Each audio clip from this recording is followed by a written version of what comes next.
જય શ્રી કૃષ્ણ. સ્વાગતવર ટિફિન્સમાં તમારું સ્વાગત છે. આજે છે 31 ડિસેમ્બર અને વર્ષનો છેલ્લો દિવસ. અને અમે આજથી અમારા ટિફિનમાં કેવી રીતે કામ થાય છે, કેવી રીતે જમવાનું બને છે, એના વ્લોગ બનાવવાની શરૂઆત કરીએ છીએ. તો જોતા રહેજો અને પ્રેમ આપતા રહેજો. તો આખા દિવસની તમને અપડેટ બતાવીશું. હમણાં ચા બની રહી છે, કોફી છે અને એક બાજુ કોફી છે. અમારા મહારાજ બનાવી રહ્યા છે.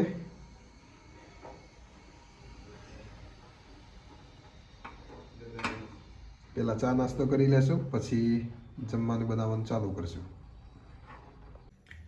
હવે સબ્જી બનાવવાનું ચાલુ થઈ ગયું છે.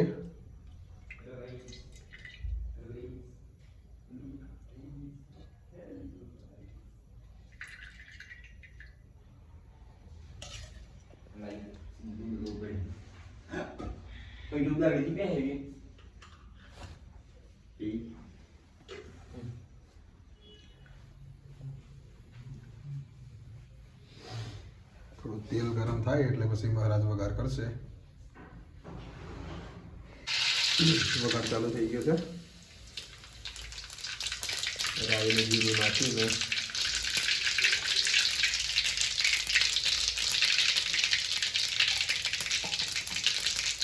થોડી હિંગ નાખી, પછી લસણ ને ડુંગળી.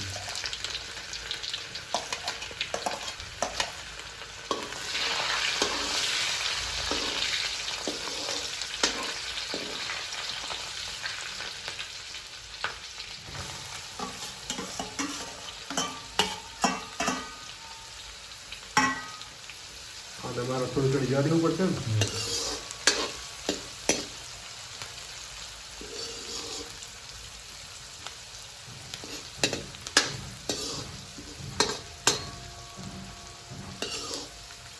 આ થોડું સતરાઈ જાય, થોડું પાકી જાય, પછી બાકીની શાકભાજી એડ કરવા એ પડશે. ડુંગળી ને લસણ ચડી ગયું લાગે ને મને મહારાજ. તો એ મીઠું અને મરચું અને હળદર ને બધું એડ કરીને પછી વઘાર કરી દઈએ શાકનો ને.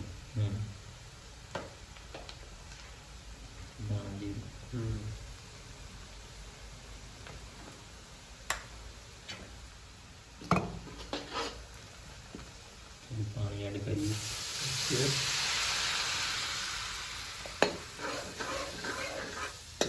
મસ્ત મિક્સ થઈ જાય કરી દે.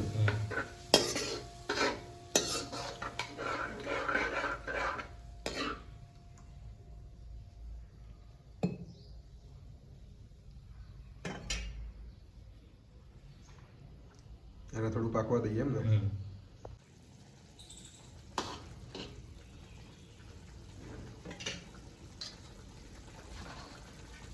હવે સમારેલી બધી શાકભાજી નાખી દઈએ.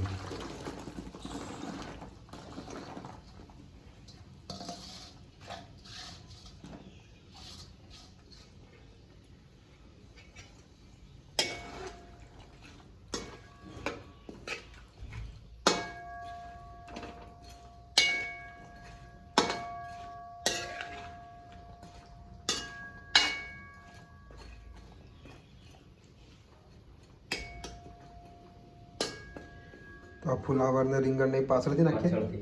પાછળથી આવશે. ઓકે. બાકીના જે શાકભાજી એડ કરવાનું બાકી હતા એડ કરી દીધા. પેલું થોડું ચડી ગયું હે ને. ચડી ગયું. શિમલા મિક્સ કરી લઈએ.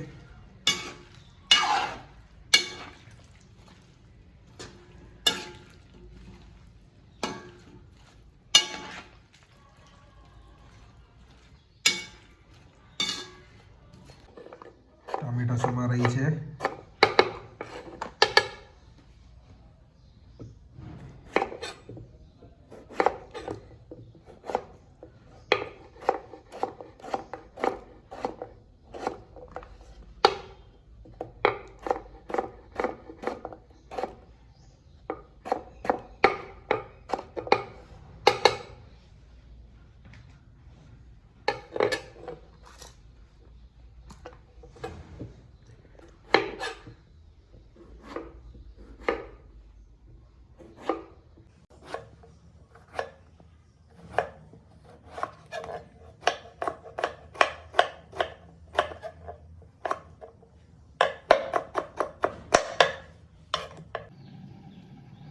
કઠોળમાં આજે મઠ છે અને હવે મઠને વઘારીશું.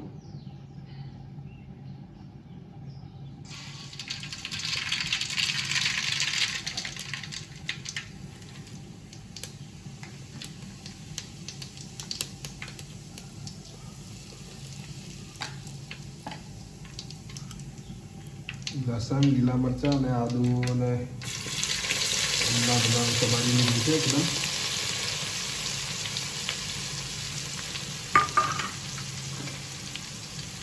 એનાથી શું છે કે ગ્રેવી થોડી જાડી રહે ને મારા.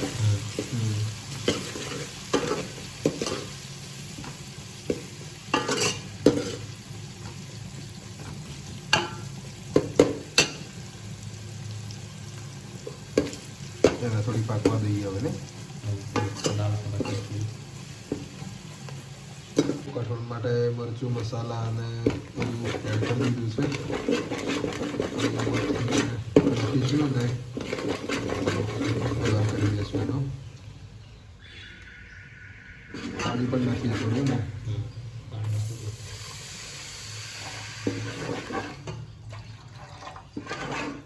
મીઠું, સ્વાદ પ્રમાણે મીઠું.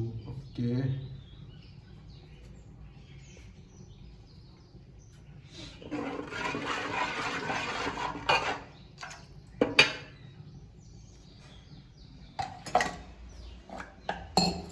હવે બાફેલા મઠ છે એ એડ કરી દઈએ. ઓકે. જોઈ શકો છો મઠને આપણે અંદર મસાલો કમ્પ્લીટ બનાવ્યો એમાં નાખી દીધા છે.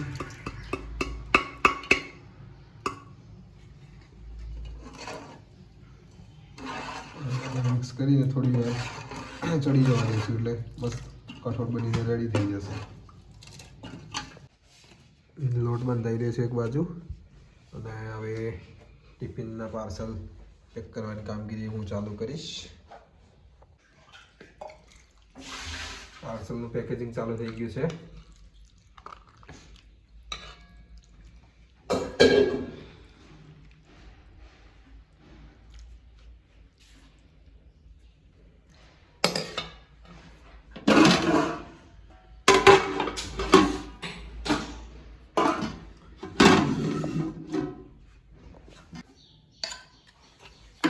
ભાત,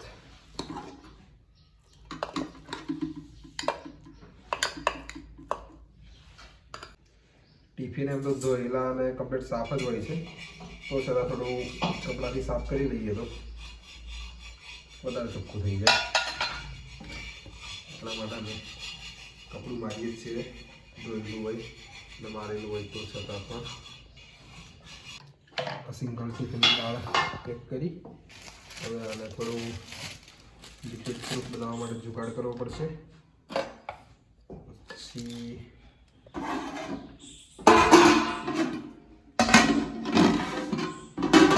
હવે સબ્જી ભરી લેશું.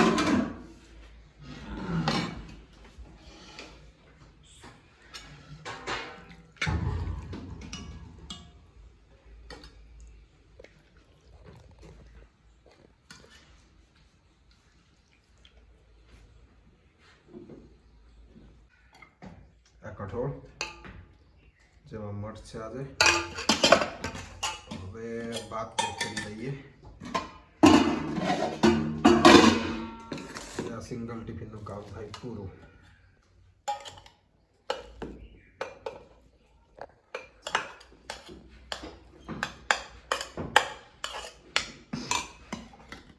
એક જણ ટિફિન પેક થઈ ગયું છે.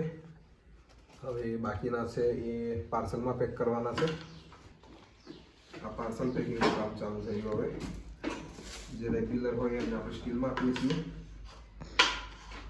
અને જે રેન્ડમલી હોય એક દિવસ માટે, એક ટાઈમ માટે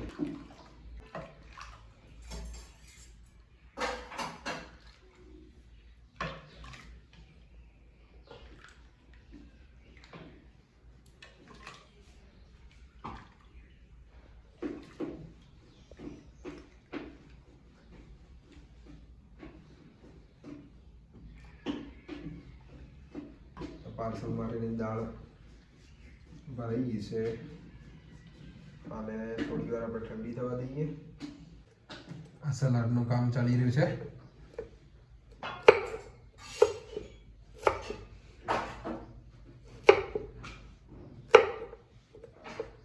અને પાર્સલ પેક થઈ ગયા છે. હવે પાર્સલના ભાત એકલા પેક કરવાના બાકી છે, કરી દઈએ. પછી રોટલી પેક કરીને ટિફિન ડિલિવર કરવા જઈએ. રોટલી બની રહી છે.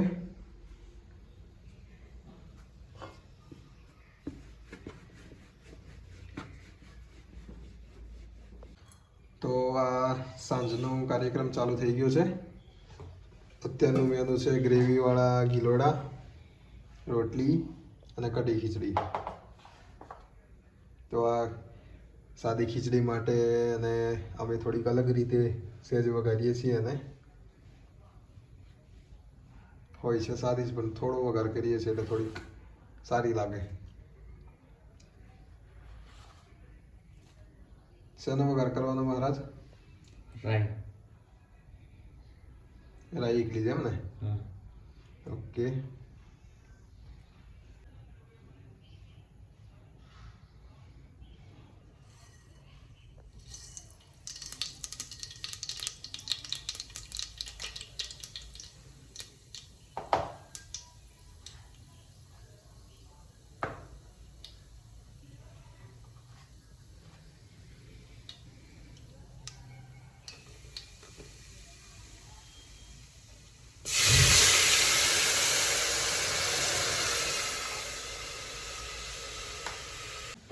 શાકની ગ્રેવી માટે આ ટામેટા અને ડુંગળી સમારી લીધી છે. આ સાદી ખીચડી બનીને રેડી. અને હવે ગિલોડાને સમારવાનું કામ ચાલુ થઈ ગયું છે.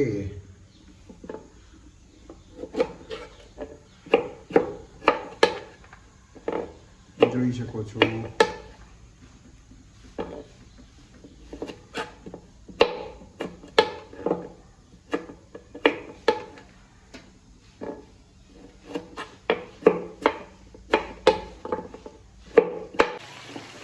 તો ગિલોડા સમારીને પછી અમે ફ્રાય કરવા માટે મૂક્યા છે.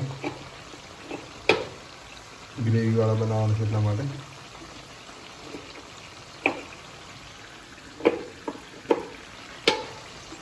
લોટ બંધાઈ ગયો છે અત્યારનો. વિડીયો ચાલુ કરતા પહેલા તો મહારાજે ધબધબાટી બોલાવી દીધી.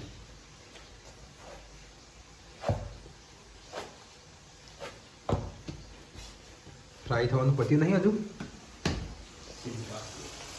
લાસ્ટ છે ને.